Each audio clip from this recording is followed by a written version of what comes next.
Hello everyone. आज हम लोग बात करेंगे रिकॉम्बिनेंट डीएनए टेक्नोलॉजी की। इससे पहले हम लोग एक छोटा सा स्टोरी सुनेंगे, फिर इस पे आगे बढ़ेंगे। आप सभी लोग जानते हैं कि एक बहुत ही खतरनाक बीमारी होती है जिसका नाम है डायबिटीज़। आजकल काफ़ी लोगों को ये बीमारी हो रहा है। तो जो डायबिटीज़ होती है उसमें क्या होता है कि एक इंसुलिन हार्मोन होता है जो हमारे शरीर में हम लोग ग्लूकोज लेते हैं, उसके मेटाबॉलिज्म के लिए बहुत ज़रूरी होता है। अगर किसी में इंसुलिन का डेफिशिएंसी हो तो उसके ब्लड में ग्लूकोज ज़्यादा बढ़ जाएगा और उसको काफ़ी समस्याएं हो जाती है। तो जो ये इंसुलिन था इस बीमारी का, इसके लिए वैज्ञानिकों ने बहुत खोज किया।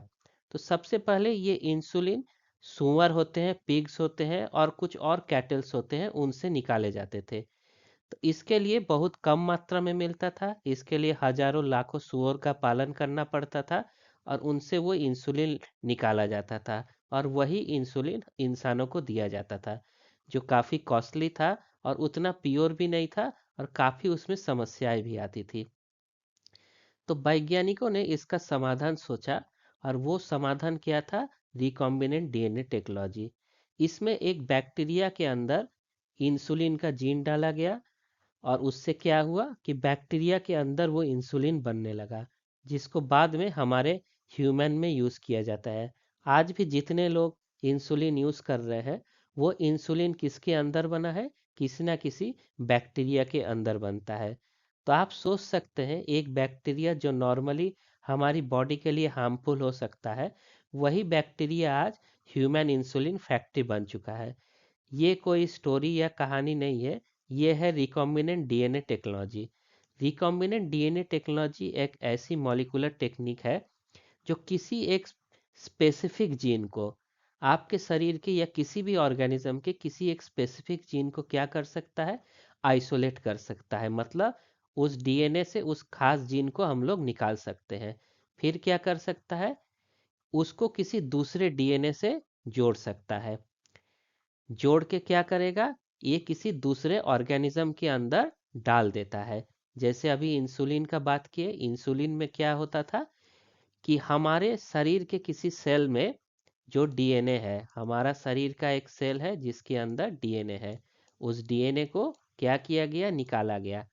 और उस डीएनए के एक खास हिस्से जो किसके लिए जिम्मेदार है? इंसुलिन प्रोडक्शन के लिए, उसको काट दिया गया।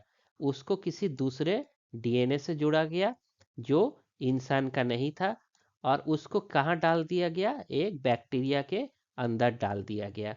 अब ये वाला जो डीएनए है जिसमें हमारा इंसुलिन का जीन है, मान लीजिए इंसुलिन का जीन ग्रीन है, तो इसको ग्रीन बना देते हैं। और ये दूसरा बैक्टीरिया का डीएनए था, अब इससे पहले जोड़ा गया और इसको डाला गया। तो बैक्टीरिया के अंदर जाके क्या होगा? ये इंसुलिन जीन से क्या बनेगा? डीएनए क्या करता है? आरएनए बनाता है, फिर प्रोटीन बनता है और इंसुलिन इससे बनने लगेगा। तो एक छोटे से बैक्टीरिया के अंदर हम लोग इतने इंसुलिन बना सकते हैं। तो ये टेक्नोलॉजी क्या है? रिकॉम्बिनेंट टेक्नोलॉजी है। अब इससे आप क्या समझ सकते हैं? जैसे हम लोग कोई वीडियो देखते हैं, स्टोरी देखते हैं जिसमें कोई खाना बना रहा है, कोई रेसिपी बना रहा है, तो हम लोग क्या करते हैं? वो रेसिपी देख लेते हैं और फिर खुद से ट्राई करते हैं और बनाते हैं और काफ़ी अच्छा रेसिपी बन जाता है। उसी तरह डीएनए रिकॉम्बिनेंट टेक्नोलॉजी में क्या किया गया? बैक्टीरिया का जो एबिलिटी है अपने डीएनए को रेप्लिकेट करना और उससे प्रोटीन बनाना, उसी को हम लोग एक टेक्नोलॉजी के रूप में यूज़ करते हैं। तो इसमें एक टर्म आता है रिकॉम्बिनेंट डीएनए। तो रिकॉम्बिनेंट टेक्नोलॉजी में सबसे इंपॉर्टेंट क्या है? रिकॉम्बिनेंट डीएनए बनाना। अब रिकॉम्बिनेंट डीएनए क्या होता है? जब हम दो अलग अलग बायोलॉजिकल सोर्स के डीएनए को जोड़ते हैं, जैसे अभी बताया कि एक डीएनए इंसान का है और दूसरा डीएनए मान लीजिए बैक्टीरिया का प्लाज्मिड है। अब इन दोनों को जोड़ दिया जाए तो क्या बन जाएगा? रिकॉम्बिनेंट डीएनए बन जाएगा। तो ये क्या बन गया? रिकॉम्बिनेंट डीएनए बन गया। तो रिकॉम्बिनेंट डीएनए क्या होता है? जब हम दो अलग अलग बायोलॉजिकल सोर्सेस से, दो अलग टाइप के जीवों से डीएनए लाते हैं और उनको जोड़ देते हैं, तो जो ये नया डीएनए बना इसका क्या नाम है? Recombinant DNA. इसे रिकॉम्बिनेंट डेक्स कहते हैं। जैसे ह्यूमन इंसुलिन जीन लिया गया, बैक्टीरिया का प्लाज्मिड लिया गया और दोनों को जना दिया गया। तो आज इंसुलिन जो हॉस्पिटल में हम लोग देखते हैं, या इंसुलिन के अलावा भी बहुत सारे वैक्सीन हम लोग लगाते हैं, कई हार्मोन्स और एंजाइम मेडिसिन में यूज होते हैं, ये सब किससे बने हैं? रिकॉम्बिनेंट डीएनए टेक्नोलॉजी के वजह से ही ये पॉसिबल हो पाया है। तो थोड़ा अगर इसका हिस्टोरिकल बैकग्राउंड देख ले कि ये कैसे शुरू हुआ, इसका क्या स्टार्टिंग था, तो हम लोग ये सबसे पहले कब स्टार्ट हुआ था? 1970 में।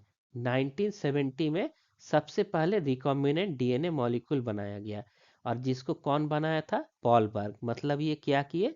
दो अलग अलग ऑर्गेनिज्म के डीएनए को जोड़ दिए और क्या बन गया? रिकॉम्बिनेंट डीएनए बन गया। लेकिन इस टेक्नोलॉजी का प्रैक्टिकल प्रैक्टिकल मतलब क्या होता है? जिससे ये तो जोड़ा गया, लेकिन जोड़ने से तो काम नहीं होगा। का हम लोग का ऑब्जेक्टिव क्या था? कि इसको जोड़ के किसी बैक्टीरिया में या किसी और ऑर्गेनिज्म में डाल से इससे प्रोड्यूस किया जाए। तो ये काम कौन किए थे? Stanley Cohen and Herbert Boyer. इन्होंने क्लोनिंग को रियल लैब टेक्निक बना दिया, और इसी के वजह से पहली बार ह्यूमन का प्रोटीन किस में बन गया? बैक्टीरिया के अंदर बनना पॉसिबल हो गया। तो रिकॉम्बिनेंट डीएनए टेक्नोलॉजी एक चैप्टर नहीं है जो आपको पढ़ा रहे हैं, ये फाउंडेशन है सारे मॉडर्न जो बायोटेक्नोलॉजी होता है, पूरे बायोटेक्नोलॉजी का ये फाउंडेशन है। क्या? Recombinant DNA technology. इसको जेनेटिक इंजीनियरिंग भी कहा जाता है। इसका यूज मॉलिकुलर मेडिसिन में भी होता है, कई क्षेत्रों में इसका यूज किया जाता है।